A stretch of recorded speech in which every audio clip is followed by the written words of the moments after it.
You did it! Holy Mauricio Umansky. So he had this ski accident Oh, really? and broke his clavicle. Ouch. Yeah, and this is all happening while like there's all this other stuff going on in his life. I see what you mean about the human side then. Exactly. Yeah. So anyway, the article kind of sets the scene. Okay. You know, we're in Aspen, Colorado. Mm-hmm. Umansky's being carried down the mountain by a ski patrol. Wow. His arm's in a sling. Oh, man. And the article does such a good job. You can like practically feel the snow. I can imagine. Crunching underfoot. Yeah. It's wild. Yeah, and skiing, it's risky. Oh, totally. Even for someone like him who's, probably a really good skier. I bet. I mean, this just shows, accidents. They Right. can imagine anytime, anywhere, to anyone. Yeah, for sure. And it's not just the the physical part of it either. What do you mean? Like think about the timing with it all. Okay. So he's the CEO of the agency. Right. Big real estate company. Huge, and they're dealing with the aftermath of those fires in LA. That's right. The article said like 25 of his staff and agents lost their homes. Oh my gosh. Can you imagine? It makes you think, like even when you're successful and you have all the resources, Right. you're still vulnerable to Yeah. stuff like this. Absolutely. And then you've got the whole thing with him and Kyle Richards. Oh yeah, their separation. Yeah, 27 years of marriage. Wow. And then they released that statement saying they're not getting divorced. Huh, interesting. But it's been a rough year. Being in a relationship is hard enough, I know. but to do it in the public eye like that, Oh my gosh. every little thing you do gets scrutinized. I can't even imagine. It's gotta be tough. There's like all this stuff is happening all at once for him. Yeah, you've got the injury, the fires, all the personal stuff. It makes you wonder how this ski accident will like play into everything else. Right, like will this change things for him? Totally. It's almost like a forced reset. Yeah, like everything's just up in the air right now. Exactly. It'll be interesting to see what happens. Okay, but before the accident even happened, Okay, he was handling things with like this crazy sense of humor. what do you mean? Like even with a broken bone and like medical tubes and all that, he was making jokes on Instagram. Seriously? Yeah, he was sharing X-ray photos and thanking the medical team. Huh. It was wild. That's a pretty amazing response. I mean, it's more than just, putting on a brave face. It seems like he's choosing to be positive Yeah, about the whole thing. exactly. Like he's focusing on the good stuff even though things are really hard. I like that. Me too. That's a really good way to look at it. And it's something we can all learn from. Oh, absolutely. Like finding the light even when things are tough. It's a great coping mechanism. Yeah, it really is. So what do we do when things go wrong? Mm-hmm. Do we shut down or do we find a way to keep going and even to like find a reason to smile? That's resilience. That's a good word for it. It's not about pretending things aren't bad. Right. It's about choosing how you react.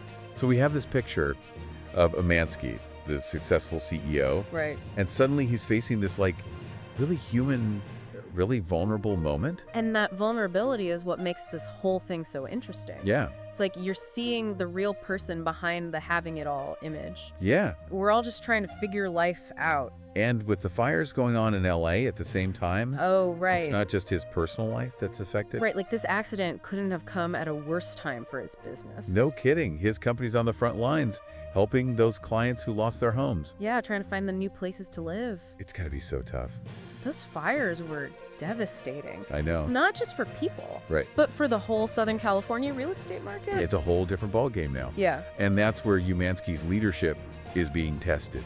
Okay, I see what You mean, like, how do you balance your own recovery with the responsibility of helping your clients and employees rebuild? Hey, that's a really good question. Right. How do you lead when you're going through a crisis yourself?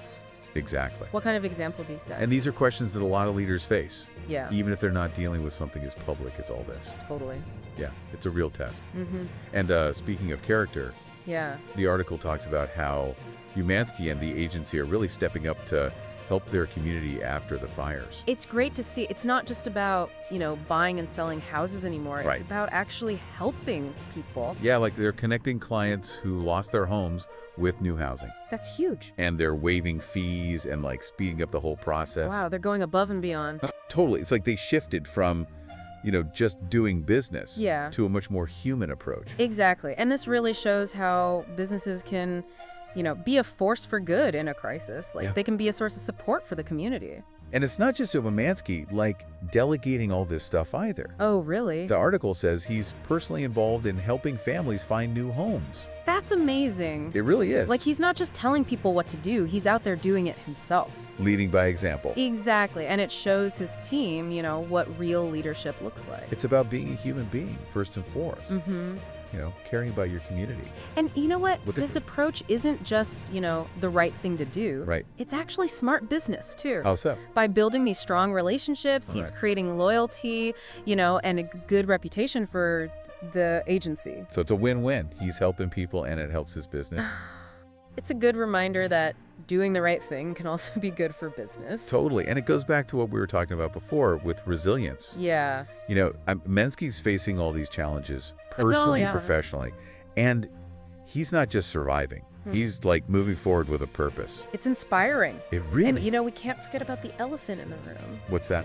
The separation from Kyle Richards. Oh, yeah. It just adds another layer to this whole situation. It does. Imagine navigating a high-profile relationship like that. And on top of everything else. I know, it's just crazy. Life doesn't care, if you're already dealing with a bunch of stuff. right. It just keeps throwing things at you. And it's how we handle those things that shows our resilience. Yeah, it really makes you think about what success even means. It's not just about the stuff you have, it's Right. about how you deal with the tough times. So the article just mentions the separation briefly. Like they put out that statement Right, where they said they're not getting divorced. that it's been a rough year. Yeah. So what's it like, navigating a relationship like that? Especially when it's so public. Yeah. Yeah, like everyone's watching. Well- It's like living in a fishbowl, Oh, totally. Everything you do gets scrutinized, and when you're going through something hard, Yeah. that just makes it so much worse. I bet like just dealing with relationship problems is hard enough. On its own. Yeah, but then to have the whole world watching and commenting, Oh, yeah. I can't even imagine. It takes a lot of strength to deal with that. And then you add in everything else he's going through. The accident, the fires, all the pressure at work. It's just a lot. It's overwhelming. So how do you even decide what to focus on first, When everything seems so important. That's a good question. There's no easy answer. I guess it's about finding a balance. Yeah, like taking care of what needs to be done right now, but also keeping the big picture in mind.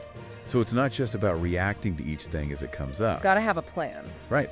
And take care of yourself too. Exactly, because you can't help anyone else if you're not okay. And that's something we all need to remember. Yeah. Like, it's okay to ask for help. Absolutely. We all need support sometimes. Whether it's from family or friends. Or even a therapist. And sometimes, like, when you're at your most vulnerable, Mm-hmm. that's when you find your strength. Because you're admitting you need help. Yeah. And that takes courage. So going back to Umansky, Yeah. it's amazing how, even with all this going on, He's still helping other people. yeah, and finding things to be grateful for. He's a good example of resilience. It's not just about bouncing back from setbacks. Right. It's about moving forward with grace. Even when life throws you a curveball. R3. Exactly. So that's our deep dive into the world of Mauricio Umansky. It's a story that shows us that even those who seem to have it all, Still face challenges. and that true success is about how you handle those challenges So as you go about your day, think about what resilience means to you. and who you can lean on for support when things get tough. And maybe try to find a little humor and gratitude, even when things are hard. Because we're all in this together. Facing life's ups and downs And sometimes those detours lead to the most amazing discoveries. Thanks for joining us for this deep dive. Until next time, keep exploring, keep learning, and keep diving deep. No.